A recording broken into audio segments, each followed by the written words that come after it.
Welcome to day 14 of the Democrat government shutdown.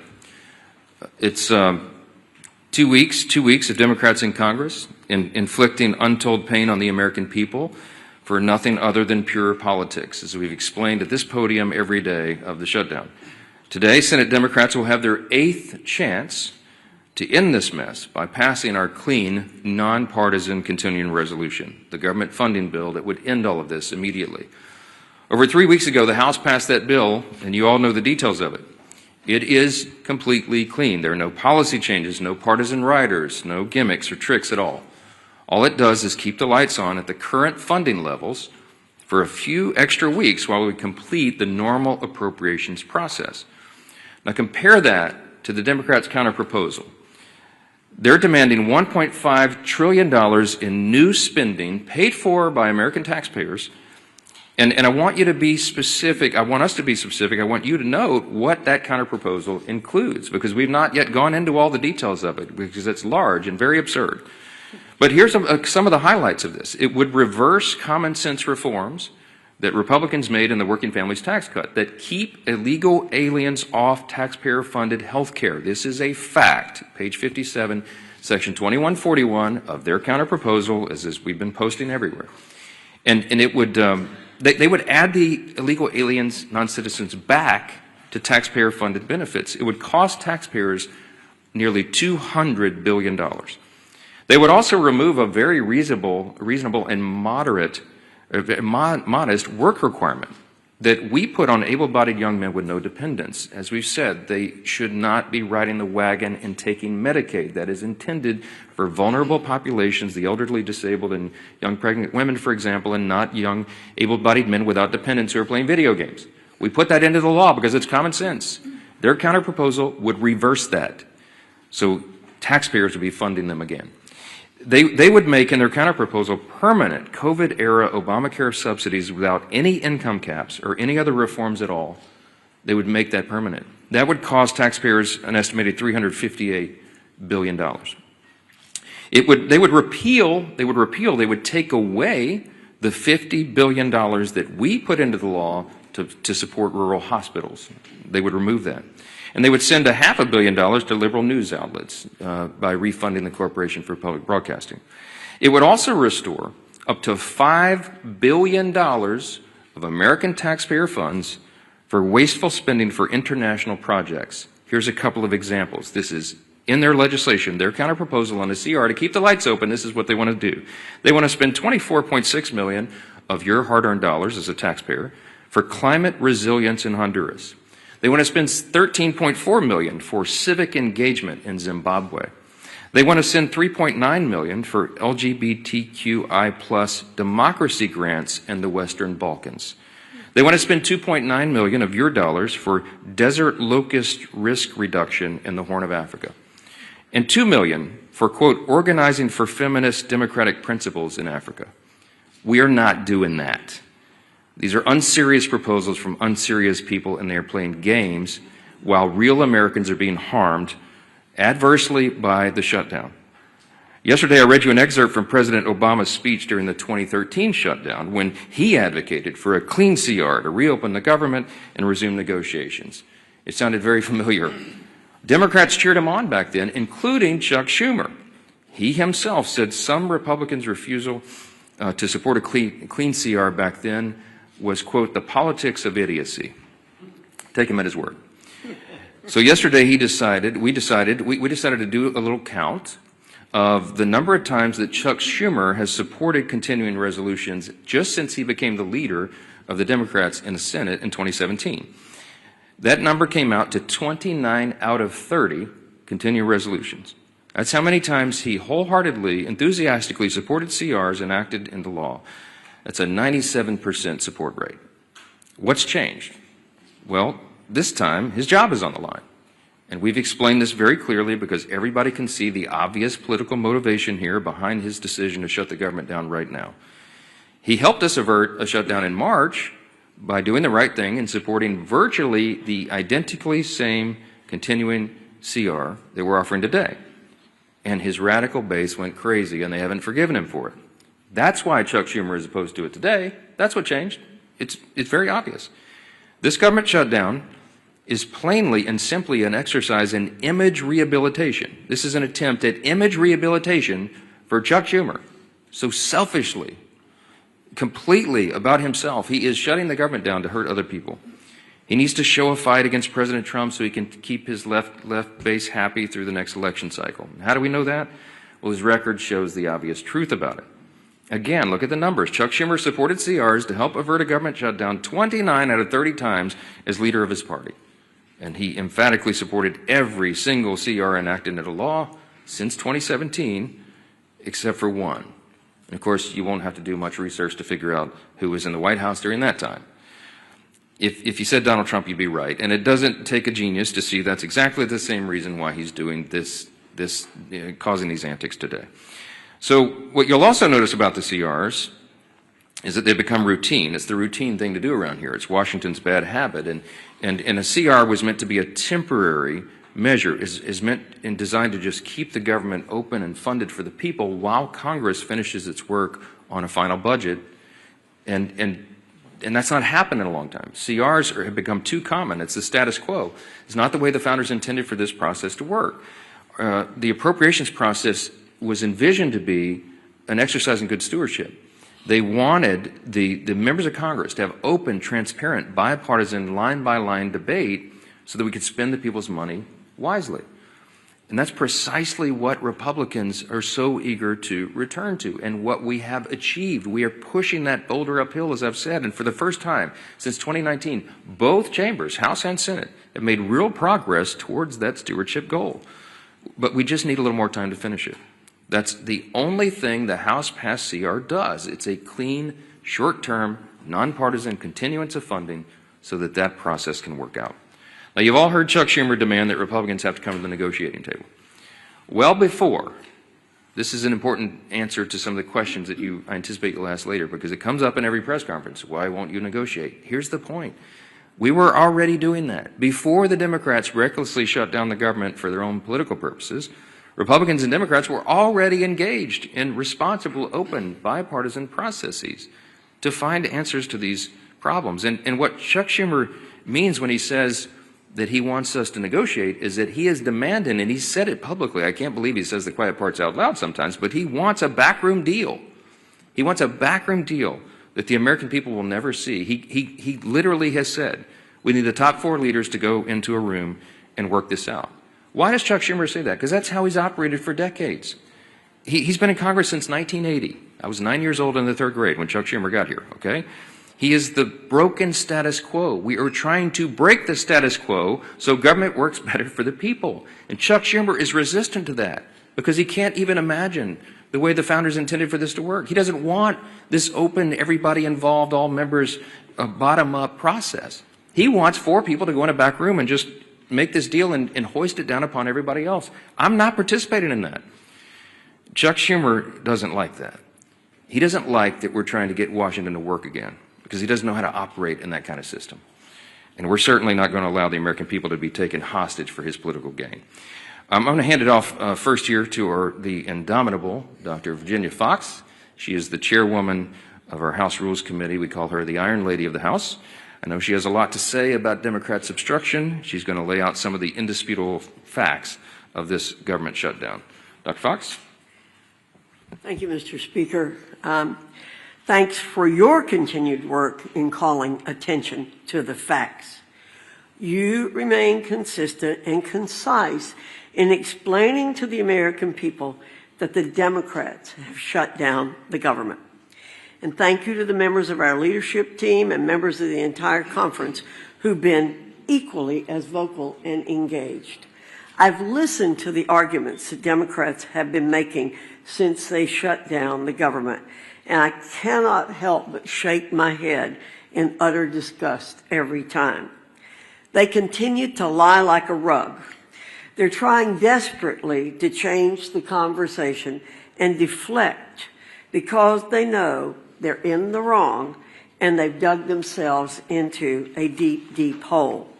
We've now entered day 14 of their government shutdown, and as the days go on, more Americans are feeling the pain.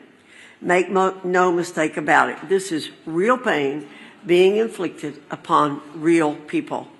Today, 400,000 federal workers will receive partial paychecks. The Speaker called attention to this last week. This will be the last paycheck that these federal workers receive until Democrats grow a spine and reopen the federal government. Meanwhile, you have Chuck Schumer in the Senate, who said in a recent interview, quote, "Every day gets better for us," end quote. His statement is as callous as it is tone deaf, and it reveals to everyone how the Democrats continue to use hardworking Americans as pawns in their own grotesque political game. I'll close with a quick observation. As the Speaker said previously, there's a real split screen here in Washington that the American people are watching. While Republicans are the ones who have voted and are continuing to vote to reopen the government, Democrats have treated their own shutdown as one big attention-getting activity. They've taken shutdown selfies, posted weird videos of themselves doing everything except working, and they even hosted a live stream that failed to gain any traction whatsoever. How embarrassing. These are not serious people. They continue to play a dangerous game with the livelihoods of Americans. And contrary to what Democrats believe, every day of this shutdown does not get any better for the American people. That's a stone cold fact. Thank you, Mr. Speaker. Thank you. Well, thank you, Chair Foxx. And as the Speaker talked about, a lot of people say, why have the Democrats continued this charade of shutting down the government and inflicting pain, real pain, on millions of families across America? And the Speaker laid it out real clear. Chuck Schumer filed an alternative bill weeks ago of his list of demands, literally a list of demands that he said have to be met before he releases the American people from this torrential pain he's inflicting. And it includes $1.5 trillion of new spending on far-left wish lists. Things like, yes, taxpayer-funded health care for illegals. It's in Chuck Schumer's bill. He guts rural hospitals, all as part of his demand to open up the government. It's not only not serious, it's also destructive. It's something that would actually hurt this country. And why? All so that he can show the radicals and the far left of his party that he's fighting Donald Trump. Everybody knows that's what this is about. Chuck Schumer is scared to death for his political future. He is way more concerned about his political job than he is about the jobs of millions of American families. And it's having a real impact on those families. Today, as has been pointed out, day 14 of the government shutdown that Chuck Schumer imposed on the country, and it is the day where checks would normally be starting to be processed for all of the government workers, many of whom will not get a paycheck because of Chuck Schumer's shutdown. You're already starting to see flight delays, families trying to go visit a relative, maybe go see one of their family members get married, go on a family vacation. They're not able to do that because of Chuck Schumer's shutdown. Our men and women in uniform at risk of losing their pay. And I will credit Donald Trump for a lot of things, but if you look, President Trump has not sat by and just waited for Chuck Schumer to get over his tantrum. President Trump has continued to do his job for the American people. And thank God, because the world is a safer place with President Trump at the helm. We saw that yesterday. What an historic day. And again, a real contrast to the temper tantrum that Chuck Schumer's having to appease the most radical elements of the far left base here in America. President Trump traveled to Israel, traveled to Egypt to sign historic peace accords, to oversee the release of hostages. Finally, all of the living hostages returned home to their loved ones after more than 2 years since the October 7th attack by Hamas. And one of the hostages, I think it's really important to hear this, because when you talk about real leadership, not just here in America, and the leadership that President Trump has provided to our country, but what that leadership means to the world, not only to our allies, but to the bad guys around the world. And yes, there are really bad people around the world. One of the former hostages who was released yesterday, Omar Shem Tov, credited President Trump with getting the hostages home. And he said, Hamas, quote, was very scared of Trump. They wanted Kamala to be elected. As soon as Donald Trump was elected, they understood that he wanted to bring us back home. So immediately, the way they treated me changed. That was a direct quote from one of the hostages who was released yesterday. You can see that leadership by President Trump on the world stage, and just such an historic day, a day where people were literally dancing in the streets in Middle Eastern countries. Peace in the Middle East. It used to be a platitude that for decades seemed to be a mirage in the desert, and yesterday it became a reality because Donald Trump said he was going to do something that nobody else thought could be done, but he knew it had to be done, and he made it happen and gave so much closure, important closure to those families, brought their loved ones back home, but told the bad guys that you're on alert. It's a new day in the world. You've seen all countries come together to see that moment in Egypt where countries from all around the world stood up to terror and said, we're going to restore peace in the Middle East. We're all going to be a part of it. And there's only one man that brought that together, and it was Donald Trump. Even during a time where the contrast of Chuck Schumer throwing a temper tantrum here at home just to appease the most radical elements of his base, so that on the 18th, when they have the Hate America rally that everybody knows is coming, and that everybody knows Chuck Schumer needs to deliver a shutdown government to them to appease them. Well, how about you think about us? How about you think about those families who are struggling today because of Chuck Schumer's shutdown? There are real consequences to what Chuck Schumer is doing. Regardless of who he thinks he's appeasing, he is hurting so many people, millions and millions of people. But President Trump is not going to be daunted. President Trump found a way over the weekend to pay our troops. While he was finding peace in the Middle East, President Trump also found a way to say, even while Chuck Schumer doesn't care about our men and women in uniform, Donald Trump does. And he made sure that they will get their pay. But there's still so many others that won't because of Chuck Schumer's shutdown. This madness has to end. It is time for this shutdown to end. Chuck, don't wait for some mad march on the mall.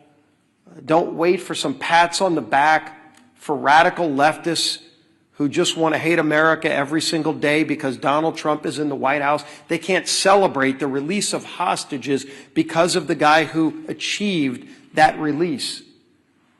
That's a twisted small segment of our society.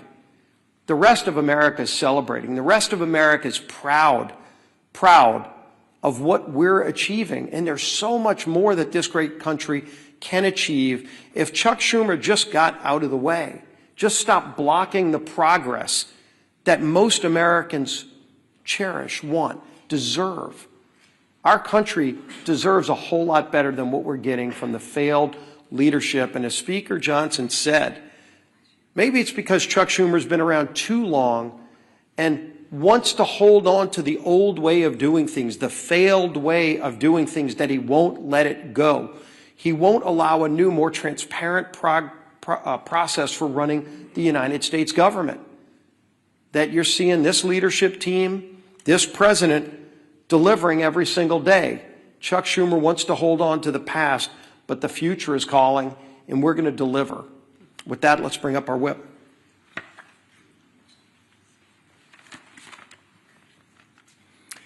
As the Speaker noted, today should be a day of celebration.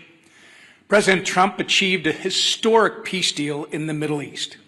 The last living hostages held in captivity by Hamas have been returned with their families, reunited with their families. Yet, we're all here today marking day 14 of the Democrat shutdown.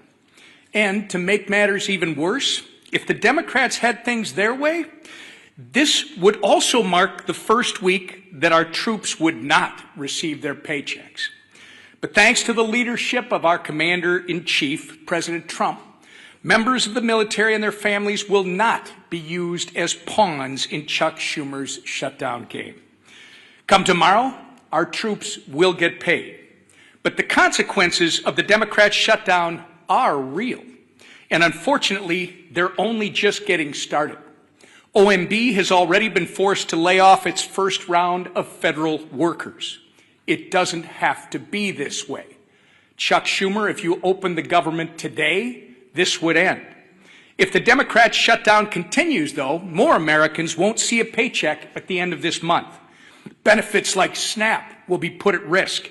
Airports will be flooded with flight cancellations and delays amid the busiest time to travel all year. And the list goes on and on. Why? Because Chuck Schumer and the Democrats would rather cater to the pro-terrorist wing of their party than to reopen our government. We've said it from this podium, it feels like 1,000,000 times, and we'll say it again. Republicans have done our job.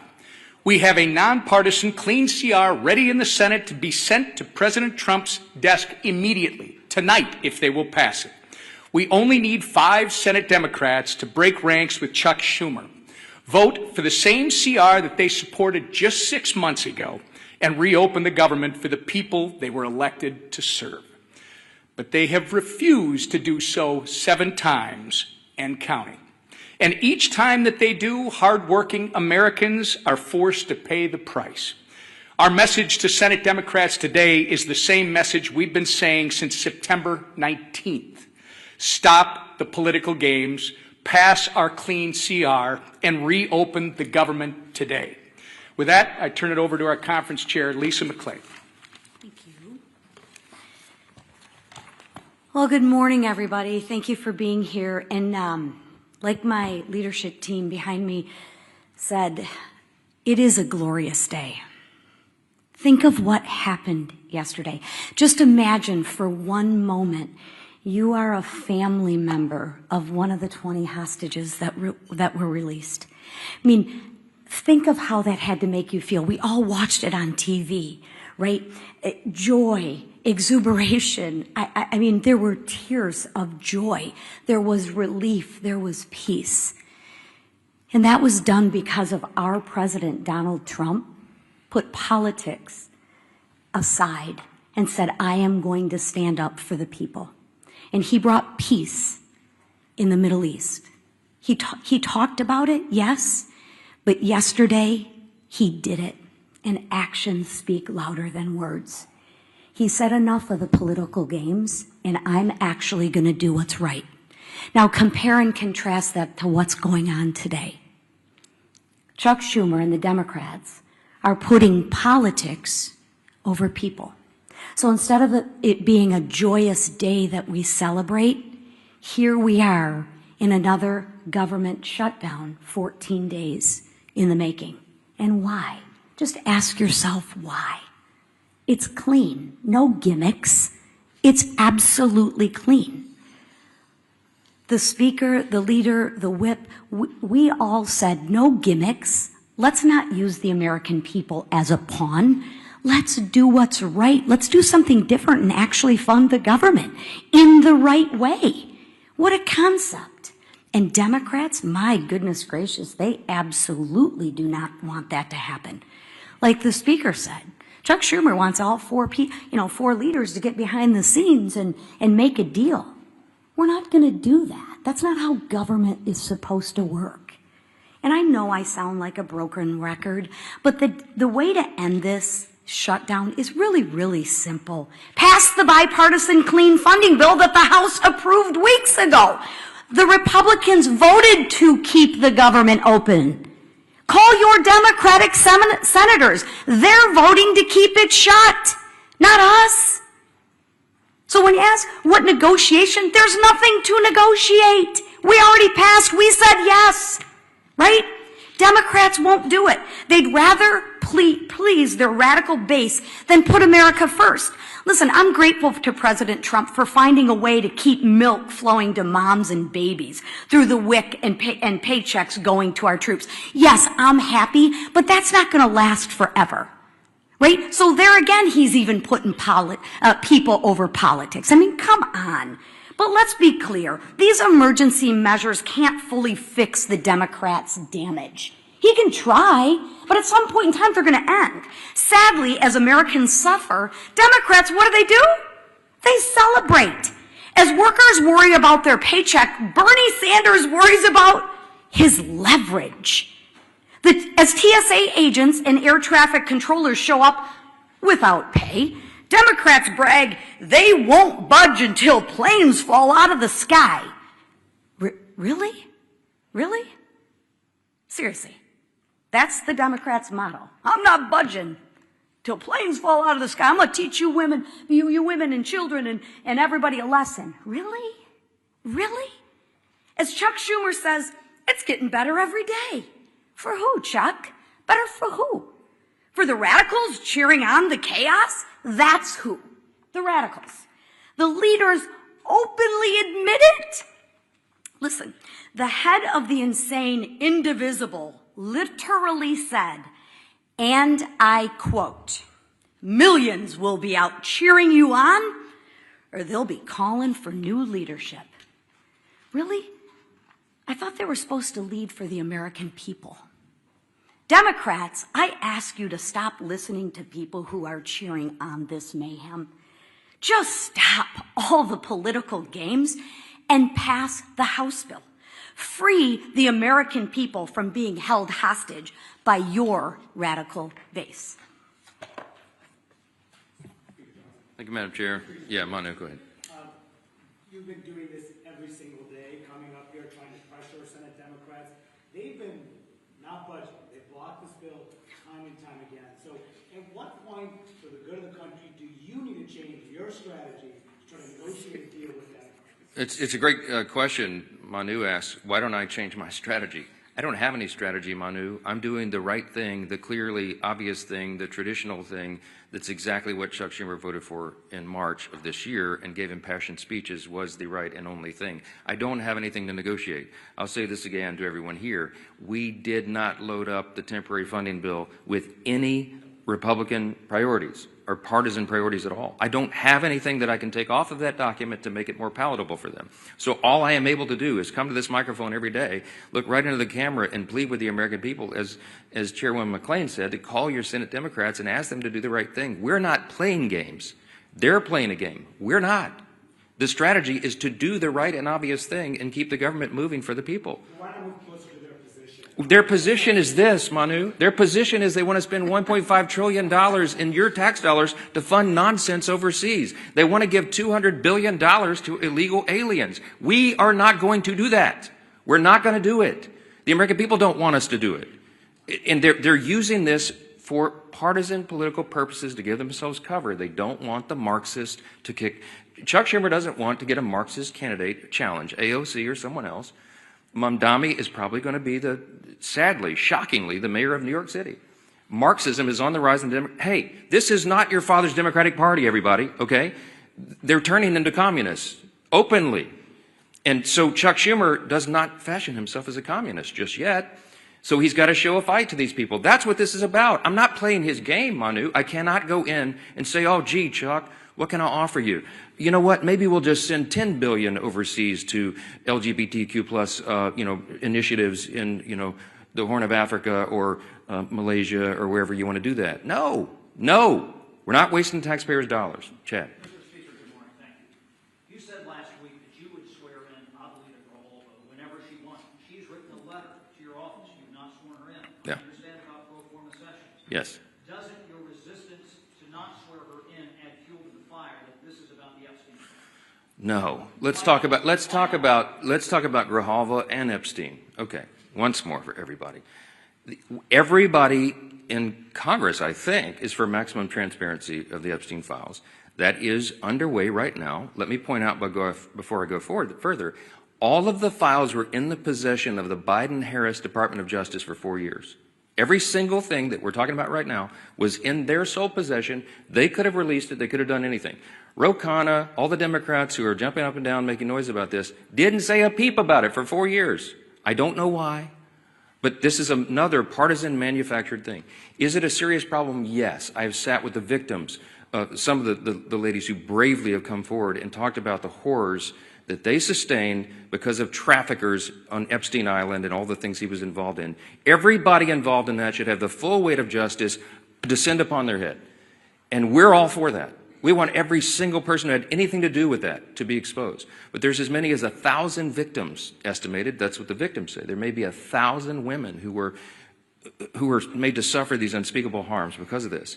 Many of them were underage at the time. They have not all chosen to come forward like some of these other brave women have for obvious reasons. And we have to make sure that when the files are released, their names are redacted so they don't suffer further harm. We have a duty and a responsibility. You can't just wave a wand and just, open the floodgates. You have to make sure that the victims don't suffer additional harms. That's all we've said. Let's make sure it's done the right way.